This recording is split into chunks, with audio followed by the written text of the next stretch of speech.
بسم الله الرحمن الرحيم. والفجر وليال عشر والشفع والوتر والليل إذا يسر هل في ذلك قسم لذي حجر ألم تر كيف فعل ربك بعاد إرم ذات العماد التي لم يخلق مثلها في البلاد وثمود الذين جابوا الصخر بالواد وفرعون ذي الأوتاد الذين طغوا في البلاد فأكثروا فيها الفساد فصب عليهم ربك سوط عذاب إن ربك لبالمرصاد فأما الإنسان إذا ما ابتلاه ربه فأكرمه ونعمه فيقول ربي أكرمن وأما إذا ما ابتلاه فقدر عليه رزقه فيقول ربي أهانن كلا بل لا تكرمون اليتيم ولا تحاضون على طعام المسكين وتأكلون التراث أكلا لما وتحبون المال حبا جما كلا إذا دكت الأرض دكا دكا وجاء ربك والملك صفا صفا وجيء يومئذ بجهنم يومئذ يتذكر الإنسان وأنى له الذكرى يقول يا ليتني قدمت لحياتي فيومئذ لا يعذب عذابه أحد ولا يوثق وثاقه أحد يا أيتها النفس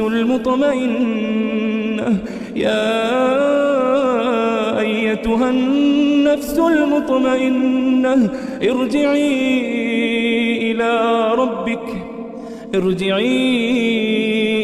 ربك راضية مرضية فادخلي في عبادي وادخلي جنتي. السلام علیکم ورحمۃ اللہ وبرکاتہ. الحمد للہ رب العالمین والصلاۃ والسلام علی اشرف الانبیاء والمرسلین. رب اشرح لی صدری ویسر لی امری واحلل عقدۃ من لسانی یفقهوا قولی. اللهم فقہنا فی الدین، اللهم فقہنا لما تحب وترضى. اللہ سبحانہ وتعالیٰ کا احسان ہے، اللہ کا لاکھ لاکھ شکر ہے کہ ایک اسٹیپ بائی اسٹیپ ہم لوگ اس میں بارے میں آگے بڑھ رہے ہیں. اللہ تعالیٰ ہم لوگوں کو یہ ساری صورتیں جو ہمارے روزمرہ کے نمازوں میں ہم پڑھتے ہیں، اللہ سبحانہ وتعالیٰ اس کو صحیح معنوں میں سمجھ کر پڑھنے اور پھر اس پر غور و فکر کرنے اور اس پر عمل کرنے کی اللہ تعالیٰ ہم سب کو توفیق عطا فرمائے اور اس کو دوسروں تک پہنچانے کی بھی اللہ سبحانہ وتعالیٰ ہم سب سے راضی ہو جائے. تو سورہ فجر ہم پڑھنے جا رہے ہیں. یہ مکی صورت ہے، اس میں ایک رکوع ہے، 29 آیات ہے، 149 کلمات ہے اور 547 حروف ہے. اور مصحف میں ترتیب کے اعتبار سے 89ویں نمبر پر ہے اور نزول کے اعتبار سے یہ 10ویں سورہ ہے.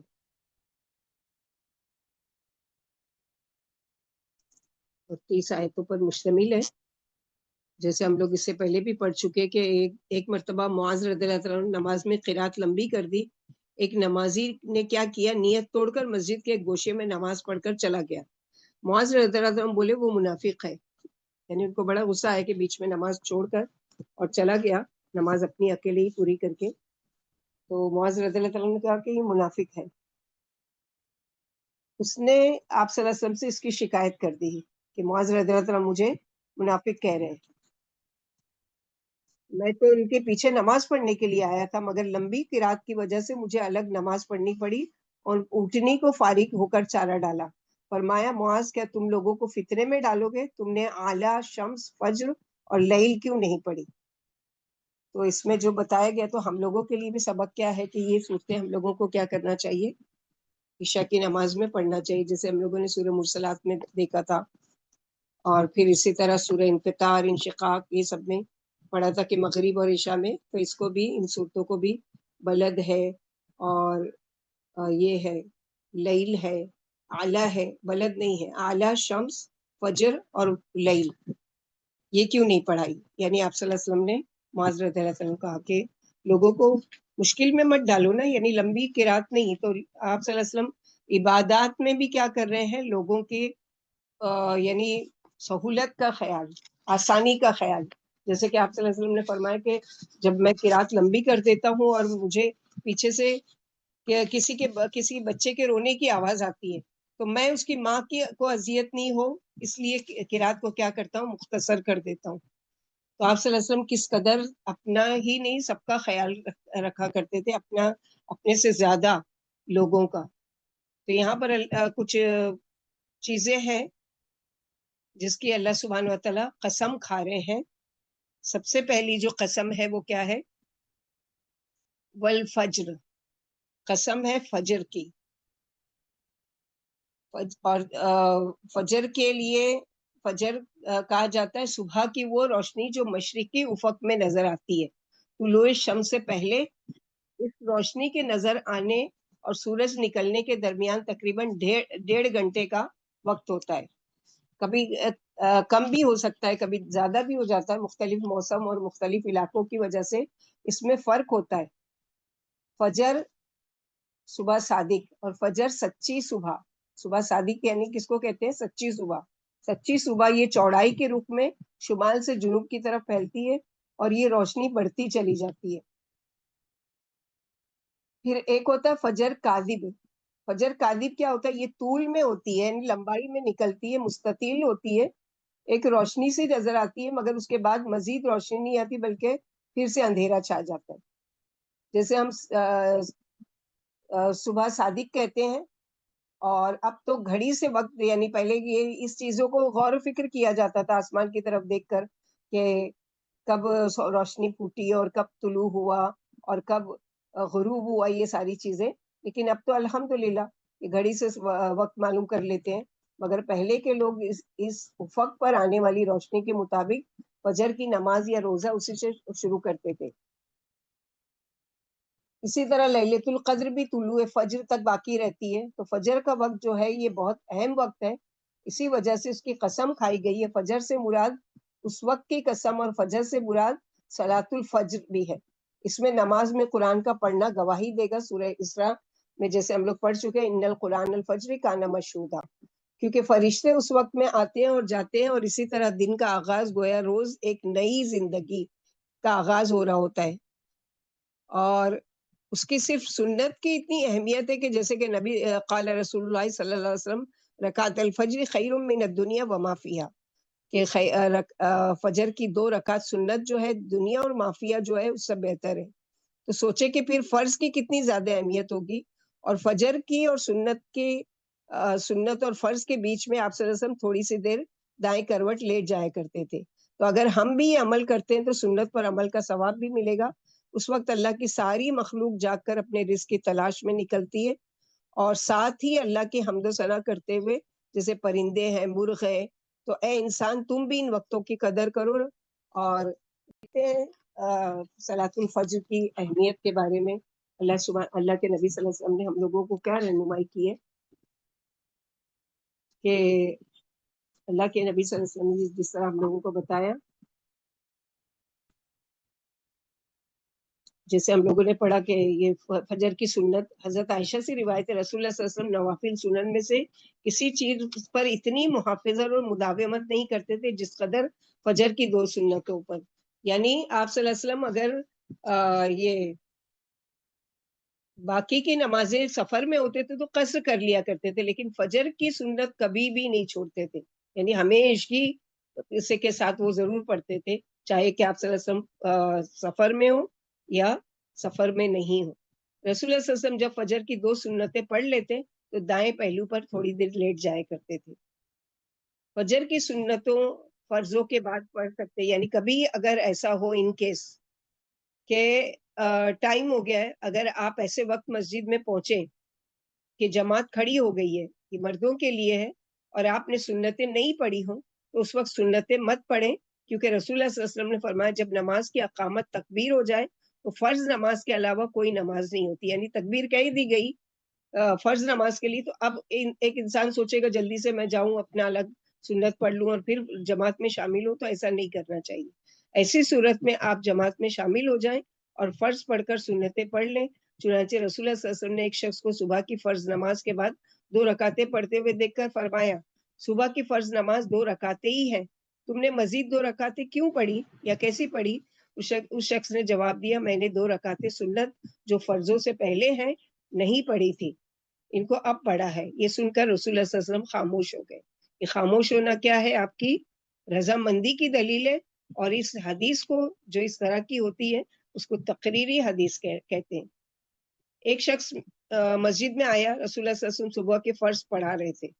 اس نے مسجد کے کونے میں 2 رکعت سنت پڑھی, پھر جماعت میں شامل ہو گیا. جب آپ نے سلام پھیرا تو فرمایا, تو نے فرض نماز کس کو شمار کیا, جو تو نے اکیلے پڑھی اس کو یا جو ہمارے ساتھ جماعت سے پڑھی؟ معلوم ہو کہ فرض ہوتے وقت سنتوں کا پڑھنا درست نہیں ہے. اور اسی طرح سب کو پتہ ہے کہ فجر کی جو یہ ہے نماز, وہ 2 رکعت سنت اور 2 رکعت فرض ہے. اور اگر نوافل کی کثرت کرنے والے کیا کرتے ہیں کہ 2 رکعت تحیۃ الوضو سے شروع کرتے ہیں, جیسا کہ اللہ کے نبی صلی اللہ علیہ وسلم تہجد کی نماز ہے یا کوئی بھی نماز ہے, مسجد جاتے تھے تو مسجد میں تحیۃ المسجد, اور گھر میں اگر نماز پڑھ رہے ہیں تو تحیۃ الوضو. اور مسجد میں دونوں کی نیت کر لی جائے تو اللہ سبحانہ و تعالیٰ تو بڑا چڑھا کر اجر دینے کے لیے قادر ہے. کہ ایک انسان مثلا اس نے گھر سے وضو کیا اور تحیۃ المسجد پڑھنے کا ٹائم نہیں ملا, تحیۃ الوضو, اب وہ مسجد میں داخل ہوتے تحیۃ المسجد جو پڑھ رہا ہے اس میں اس کی وہ بھی نیت ہو کہ میری یہ تحیۃ الوضو ہوگی, کیونکہ میں نے یعنی مجھے ٹائم نہیں ملا کہ میں اس کو پڑھتا اور نکلتا, تو اللہ سبحانہ و تعالیٰ اس کو اس کا بھی اجر دیں گے. اور وقت سے پہلے اس سے کیا اہمیت پتہ چلتی ہے کہ مسجدوں میں جا کر باجماعت نماز ادا کرنے کی اہمیت, پلس یہ ہے کہ مسجدوں میں وقت سے پہلے پہنچنے کی اہمیت. اور زیادہ تر آپ صلی اللہ علیہ وسلم کے بارے میں آتا ہے کہ نوافل اور سنن جو کیا ہے وہ گھروں میں پڑھ کر. تو اگر ہم اس سنت پر عمل کریں کہ گھر میں اپنی تحیۃ الوضو پڑھ لیے اور سنت پڑھ لیے, پھر مسجد میں پہنچے, اب وہاں تحیۃ المسجد پڑھ لی اور فرض نماز میں جماعت میں شامل ہو, تو یہ جو اہتمام کرتے ہیں ماشاءاللہ تبارک اللہ, وہ پوری پابندی کے ساتھ اہتمام کرتے ہیں اس چیز کا. آگے اللہ سبحانہ و تعالیٰ قسم کھا رہے ہیں وَلَيَالٍ عَشْرٍ, اور قسم ہے 10 راتوں کی, قسم ہے 10 راتوں کی. کون سی ہے یہ 10 راتیں؟ کہ جیسا کہ یہاں پر حدیث میں آتا ہے کہ فجر سے عام صبح یا 10 راتوں سے ذی الحجہ کا پہلا عشرہ مراد ہے. اس عشرے میں اللہ کو نیک عمل تمام دنوں سے زیادہ پیارے ہیں. پوچھا گیا جہاد سے بھی پیارا, یعنی جہاد سے بھی بڑھ کر؟ تو آپ صلی اللہ علیہ وسلم نے فرمایا ہاں جہاد سے بھی بڑھ کر, مگر جو جان و مال لے کر نکلا ہو اور کچھ بھی نہ لے کر لوٹا ہو. یہاں پر جو اللہ سبحانہ و تعالیٰ یعنی قسم کیوں کوئی چیز کی کھائی جاتی ہے کہ اس کی اہمیت کو واضح کرنے کے لیے کہ یہ چیزیں کتنی اہم ہے. وَلَيَالٍ عَشْرٍ, اور 10 راتوں کی. اور اس میں بہت سی مختلف آراء ہیں, بہت سارے قول ہیں. یہ کون سی 10 راتیں ہیں؟ نمبر 1, اس سے مراد رمضان کی آخری عشرہ لیا گیا ہے, کیونکہ یہ بہت بابرکت رات ہوتی ہے. انہی میں سے ایک رات لیلۃ القدر بھی ہے. نبی صلی اللہ علیہ وسلم کبھی بھی عبادت میں اتنی شدت اختیار نہیں کرتے تھے جتنی ان 10 راتوں میں کیا کرتے تھے, یعنی آخری عشرے کی رمضان کی 10 راتیں. دوسرا قول یہ ہے کہ اس سے مراد عشرہ ذی الحجہ کے 10 دن ہے, کیونکہ عربوں میں کہ یہاں رات کا اطلاق دن پر بھی ہوتا ہے. تو رات کہا جائے تو رمضان کی 10 راتیں, اور اگر دن لیا جائے تو ذی الحجہ کے 10 دن پورے سال کے دنوں سے افضل ہے. فجر کا وقت اور یہ 10 راتیں 10 دن اللہ تعالیٰ کا قرب حاصل کرنے کا ذریعہ, کہ فجر کی 2 سنت اور فرض نماز, اور اس کے بعد یہ آخری عشرے کی 10 راتیں, اور اس کے علاوہ عشرہ ذی الحجہ, پورے سال کے سب سے افضل دن جو ہے وہ کیا ہے؟ یہ 10 دن, جس میں خوب کثرت سے محنت کرنا چاہیے. جیسا کہ اللہ کے نبی صلی اللہ علیہ وسلم اس میں روزے بھی رکھتے تھے اور لوگوں کو روزے پر ابھارتے بھی تھے کہ شوق دلاتے تھے. اور عرفہ کا روزہ اسی میں آتا ہے ان 10 راتوں میں. قربانی کا دن آتا ہے ان 10 راتوں میں, جیسا کہ ہم لوگوں نے عشر ذی الحجہ کی فضیلت میں پڑھ چکے ڈیٹیل سے الحمدللہ.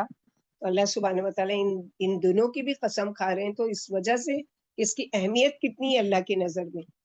قسم کس چیز کی کھائی جاتی ہے کہ جس کے لیے کوئی اہمیت بتانا ہوتا ہے یا کوئی بہت ویلیویبل وہ چیز ہوتی ہے، اس کے بارے میں اللہ سبحانہ وتعالیٰ قسم کھا کر کیا کرتے ہیں، اس کی یعنی اہمیت کو بتانے کے لیے. تیسری قسم جو ہے کہ والشفع والوتر، شفعی جفت اور طاق کی قسم، کیونکہ دنیا میں جتنی چیزیں یا تو جوڑا جوڑا ہوتی ہے یا اکیلا کوئی ایک ہوتا ہے. اکیلے ایک کون ہے سوائے اللہ سبحانہ وتعالیٰ کی ذات کے. وہ شفع کہتے ہیں ایک چیز سے دوسری چیز کو ملانا، اسی سے لفظ شفاعت نکلا ہے. کسی کے کام کی مدد کے لیے کسی کے ساتھ چلنا یا اس کا کام کروانے میں کسی سے اس کی سفارش کر دینا.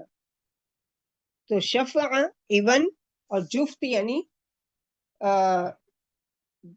یعنی اردو میں اس کو جفت کہتے ہیں، انگلش میں ایون کہتے ہیں. اور شفع اور اس کے علاوہ وتر یعنی وہ کیا ہے، والشفع والوتر، وہ عدد جو دو سے تقسیم نہیں ہوتا ہو، یعنی آپ دو سے اس کو وہ نہیں کر سکتے، تقسیم نہیں کر سکتے. اردو میں اس کو طاق کہتے ہیں، فارسی میں بھی طاق کا لفظ استعمال ہوتا ہے. تو یہاں شفع سے مراد مخلوق ہے، کیونکہ قرآن مجید میں آتا ہے من کل شیء خلقنا زوجین، ہم نے ہر چیز کے جوڑے جوڑے بنائے. تو اللہ کی مخلوق میں جتنی چیز ہے وہ جوڑا جوڑا بنائے ہیں.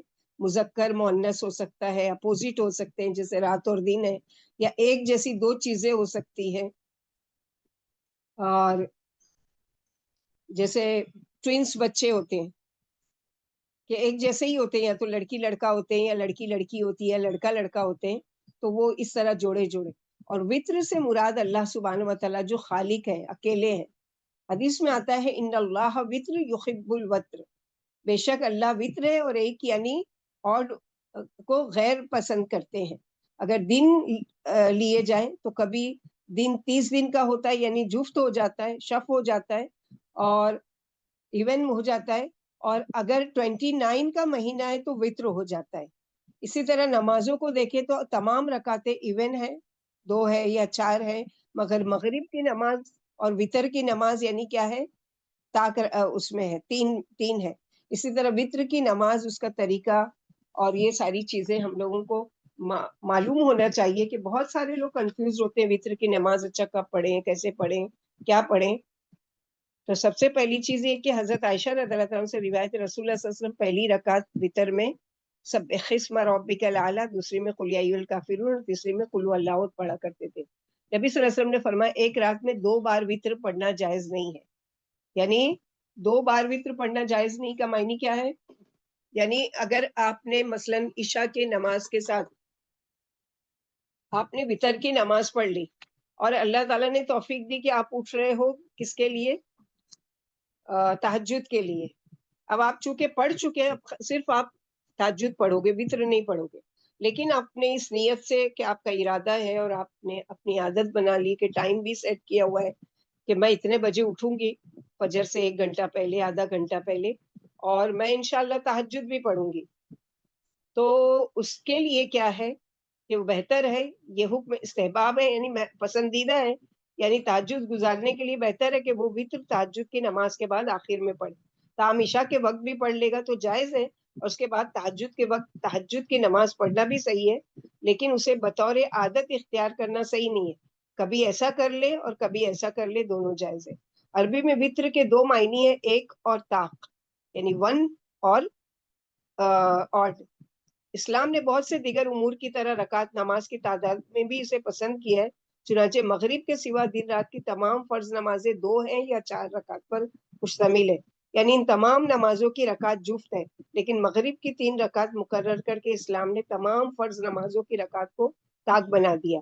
اسی طرح وطر کے سوا دن رات کی تمام سنتیں اور نوافل 2 یا 4 رکعت پر مشتمل ہے، یعنی جفت ہے. مگر اسلام نے وطر کے ذریعے ساری نفلی عبادات کو بھی طاق بنا دیا. اب اگر کوئی شخص وطر پڑھ کر سو جاتا ہے، پھر صبح اٹھ کر تہجد بھی پڑھتا ہے، تو چونکہ وہ وطر پڑھ چکا ہے، اس لیے وہ حسب توفیق جتنے بھی نوافل اس کو توفیق ہو 2 2 2 2 کر کے وہ وطر